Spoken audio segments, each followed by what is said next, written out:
Every form of decluttering explained. The one in, one out rule, the gateway method. Start where almost everyone begins. The one in, one out rule is the simplest decluttering method on this entire list, and also the most misunderstood. The idea sounds obvious. Every time something new comes into your home, something old has to leave. New shirt arrives, one shirt goes. New toy for the kids, one toy out. New kitchen gadget, one gadget donated or binned. Here is what the Instagram version of this method buries. One in, one out is not a decluttering method, it is a maintenance method. It does nothing about the mountain of stuff already in your home. It only prevents the mountain from growing. People discover this rule, feel virtuous for following it for a month, and then wonder why their house still feels overwhelming. The rule is designed for after you have already done the real work. The honest take, this is the method you graduate to, not the one you start with. Use it to hold the line once you have cleared a space, not to clear it. It is the cheapest, lowest effort habit in this entire list. And if you never do anything else, it at least stops things from getting worse. But do not mistake a maintenance habit for a transformation. The KonMari method, the one that changed everything. Now, the method that turned decluttering into a global cultural moment. Marie Kondo's KonMari method, introduced in her 2014 book and later the subject of a Netflix series, works like this. You gather every item in a single category, all your clothes, all your books, all your papers, into one enormous pile on the floor, and you pick up each item individually and ask one question. Does this spark joy? If it does, it stays. If it does not, you thank it and let it go. Here is what the viral highlights miss. KonMari is not really about tidying, it is about confronting your relationship with objects one by one, which is a completely different psychological exercise. The reason the pile on the floor works is that seeing everything you own in one category all at once creates a shock of reality that folding neatly and putting things back never does. It is also deliberately done by category, not by room. So you never just shuffle problems from one space to another. The honest take, KonMari is the most emotionally transformative method on this list, and also the most demanding. It requires time, energy, and a genuine willingness to confront your attachment to things. It does not work well for people who are overwhelmed, exhausted, or just want someone to tell them what to throw away, but for someone ready to genuinely reset their relationship with their home and their possessions, nothing else on this list comes close. The minimalism method, the philosophy. Step away from methods for a moment and look at the philosophy that sits behind a lot of them. Minimalism, as practiced by people like Joshua Fields Milburn and Ryan Nicodemus, known as the minimalist, is not a cleaning system. It is a deliberate reduction of everything you own to only what adds value to your life. Not joy, value. The minimalist asks not, do I like this?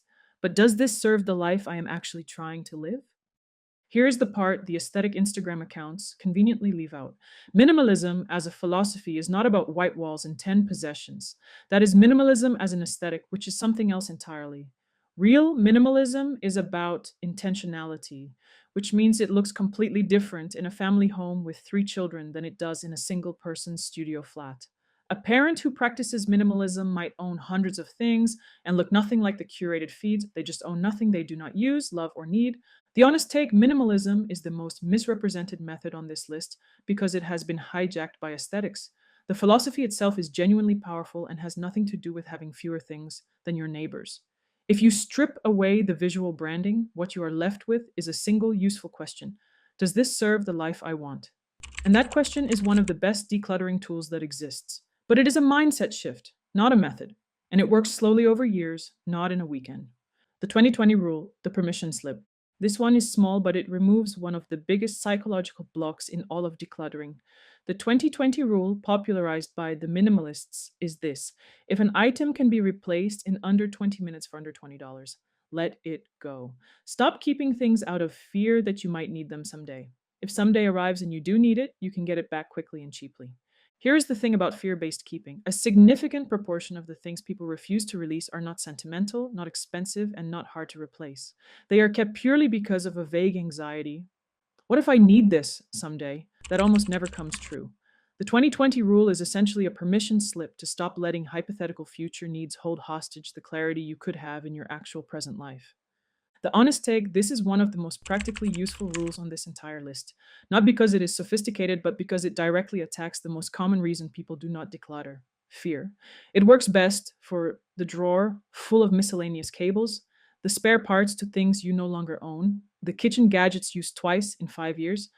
It will not help you with sentimental items or big decisions, but for the low stakes clutter that quietly fills every home, it is extraordinarily effective. The four box method, the practical system. Now, the method that works best for people who want a system, not a philosophy. The four box method is exactly what it sounds like. When you enter a space to declutter it, you bring four boxes or bags labeled keep, donate, bin, and relocate. Every single item goes into one of the four. Nothing gets put back without a decision. Nothing gets left in a pile to decide later. Here is where most people go wrong with it. The relocate box exists for things that belong in a different room. It is not a delay tactic. The rule is that the relocate box gets emptied the same day, everything in it going directly to where it actually lives.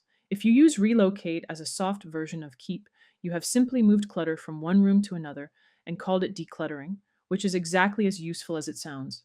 The honest take, the four box method is the most practical and universally applicable system on this list. It works regardless of your philosophy, your personality type, or your emotional relationship with your stuff. It does not require you to feel anything or ask meaningful questions. It just forces a binary decision on every single item, which is exactly what most cluttered spaces actually need. For families, for busy people, for anyone who wants to make tangible progress in a single afternoon, this is the place to start. The 30-day minimalism game, the challenge. One of the few methods that turns decluttering into a game, and a surprisingly brutal one. The 30-day minimalism game works like this. On day one, you get rid of one item. On day two, two items. On day three, three, and so on. Every single day for a month. By day 30, you are releasing 30 items on that day alone. By the end of the month, if you complete it, you have removed 465 items from your home. Here is the reality of what happens around day 12. The easy stuff, the obvious rubbish, the clearly unwanted items, the things you never liked, is gone by about day 7. From day 8 onward, you are forced to make harder decisions, which is exactly the point. The game is designed to exhaust your easy options quickly and then push you into the territory where the real decluttering work lives. It is demanding enough that plenty of people who start it do not finish. And the ones who do often describe it as one of the most effective things they ever did to their home. The honest take, the 30-day game is the highest intensity method on this list, and it is deliberately so. It is not designed for maintenance or gentle sorting, it is designed to create urgency and volume in a short period of time. It works well as a challenge you do with a partner. The added accountability tends to help people actually stick with it. If you have tried and failed at slower methods, this is the one that might finally finish the job. The Swedish death cleaning method, the radical reframe. Now, the method with the most confronting name on this list and probably the most profound reframe. Döstädning, Swedish death cleaning, is a practice described by Margareta Magnusson in her 2017 book. And the core idea is this: go through your possessions now, while you are alive and lucid, and remove everything that no one else would want to deal with after you are gone. Do it as a gift to the people who will one day have to clear your home. Here is what shifts when you look at your possessions through this lens. The question changes from, do I want to keep this, to, is this something anyone else would want to inherit, or would I be burdening someone I love with it? And the uncomfortable truth that makes this method land is that increasingly the answer is no. A great deal of recent reporting on downsizing describes the same pattern.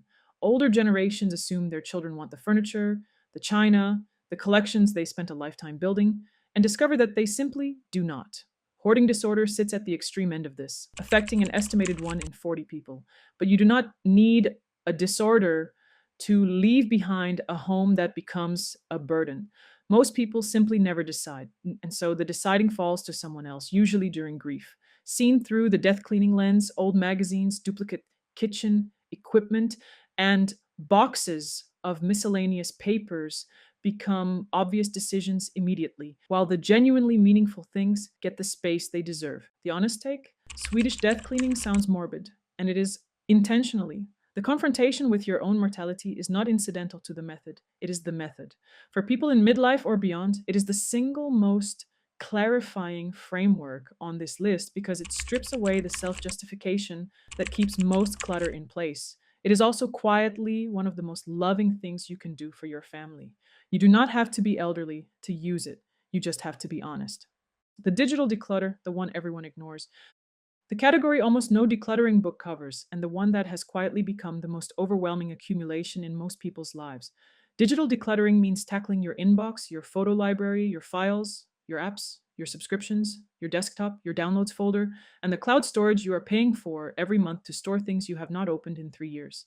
Here's the scale of the problem most people are actually sitting with. The average smartphone has over 80 apps installed, yet research suggests roughly 60% of them go unused in any given month, with most people opening only around 9 or 10 a day.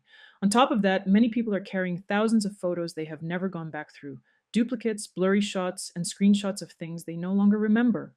Overflowing, abandoned inboxes are common. The digital world has removed the physical friction that naturally limits how much stuff accumulates in a house. Online, there is no pile on the floor to trip over. The honest take, digital decluttering is the most underaddressed and most needed form of clearing in modern life. The reason it gets skipped is that it is invisible. A cluttered hard drive does not make your kitchen feel chaotic the way a cluttered counter does, but the cognitive load of thousands of unprocessed photos, an inbox you have given up on, and a stack of subscriptions you no longer use is absolutely real. Start with one thing: unsubscribe from every email, newsletter you have not opened in 30 days. Do it today. It will take about 20 minutes and change how your mornings feel immediately. The sentimental declutter, the hardest one. Leave the easiest for last. Every expert says the same thing. Do the sentimental items last, after you have built up your decision making muscles on everything else. The sentimental declutter means confronting the boxes of childhood belongings, the inherited items from people you have lost, the objects that hold memories more than they hold current value. Here is what most advice misses about this category. Sentimental items are hard not because the objects have value, but because letting go of them can feel like letting go of the memory or the person connected to them. This is the crucial confusion to untangle. The memory is not in the object, it is in you. Releasing a physical item does not erase what it represents. There is even a documented psychological bias at work here called the endowment effect. People consistently value something more highly simply because it belongs to them. It is part of why the heirloom you are certain is precious so often turns out to be worth very little to anyone else. So the real question becomes whether you are keeping the thing because it brings you genuine joy and connects you meaningfully to something you love, or whether you are keeping it out of guilt, obligation, or fear of grief. The honest take, the sentimental declutter, is the final boss of this entire list, and there is no shortcut through it. The only method that genuinely works here is time, patience, and giving yourself permission to grieve a little. Because for many people, clearing a loved one's belongings or releasing childhood objects is a form of grief work. What helps? Keeping a physical record, photographing items before releasing them, keeping one representative object from a category rather than everything, and not doing this work alone if you do not have to. This is the clearing that changes people the most. It is also the one that takes the longest, and that is exactly as it should be.